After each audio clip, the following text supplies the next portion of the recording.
So, hello, Miss Russell, and thank you so much for agreeing to speak with us today. Can you share with me a little bit about your journey and the work that you do? Sure. So I'm Caitlin Russell, and I'm a registered dietitian in Atlanta, Georgia. And I've been doing this since 2012. In 2022, I was diagnosed with stage 3B breast cancer. And so that completely changed my life. So I underwent surgery, chemo, radiation, as well as I took an active role in my healing, and I also incorporated evidence-based nutrition and lifestyle changes into my recovery. So now I've been specializing kind of just in general medical nutrition therapy as a dietitian, but now I also incorporate cancer coaching and helping others navigate their own cancer healing journey. And so I have a private practice. It's been virtual for 12 years. So it's Caitlin Russell Nutrition. And so I work with people facing cancer diagnosis or diabetes diagnosis or heart disease, other chronic conditions. And so I see people one-on-one. I also have a group coaching program, one specifically for cancer thrivers making key lifestyle changes. And so my mission is to help people come back to life after a diagnosis so they can feel stronger, more empowered, and have more energy to live a long life.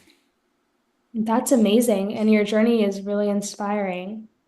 Thank you. So, can you tell me a little bit about how nutrition can really impact cancer prevention and what some key dietary strategies are for potentially reducing cancer risk? Yeah, so as a dietitian, right, I love nutrition. I it's really really important. It plays a huge role in both cancer prevention and then cancer recovery and just overall health for anybody, whether they're on a cancer journey or not. So research shows that up to 40% of most cancers may be preventable through diet and lifestyle changes. Wow. So that's a lot, right? And so one of the most important diet strategies is just eating a wide variety of colorful plant foods. Most of us, we have access to things like apples and lettuce and oranges and carrots and bananas. So a plant-rich diet provides antioxidants. It provides fiber, which helps protect against cancer. And then balancing your blood sugar is also another really important strategy for if you're on a cancer journey or not, because excess insulin, like insulin, is a really important hormone that we want to have, the right amount of. But when it's being produced in excess, that can, it can cause some problems in terms of disease progression. And then eating just kind of back to diet, eating fiber rich foods, things like beans, they're not expensive. And things like lentils, chia seeds, flax seeds, these things are really high in fiber and lots of other really important nutrients.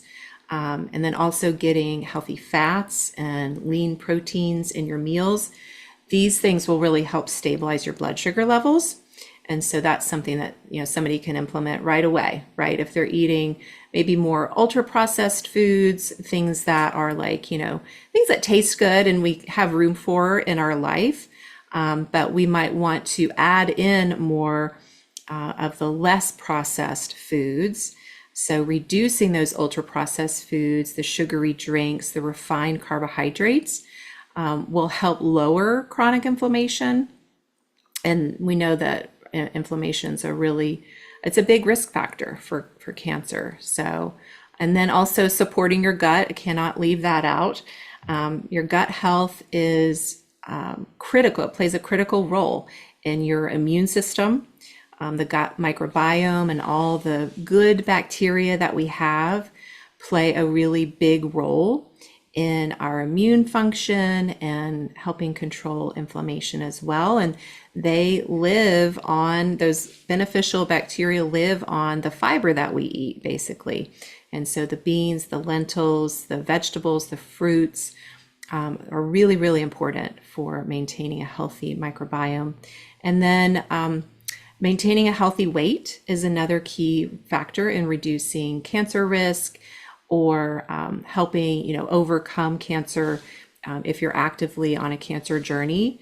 So it's different if someone's going through active treatment, right? If they're on chemo, not really talking about that part of treatment, but like if someone is going through chemo and they're going through active treatment, then we want them to definitely maintain their weight or maybe even, put on a little bit of weight because chemo can really affect your appetite and your nutrition status. But once we're done with that, right, excess body fat can drive inflammation, it can create hormone imbalances. And so we want to, we want to work on that. But we don't want to focus on, extreme dieting. So I really encourage people to create sustainable, balanced eating habits that really just promote long-term wellness.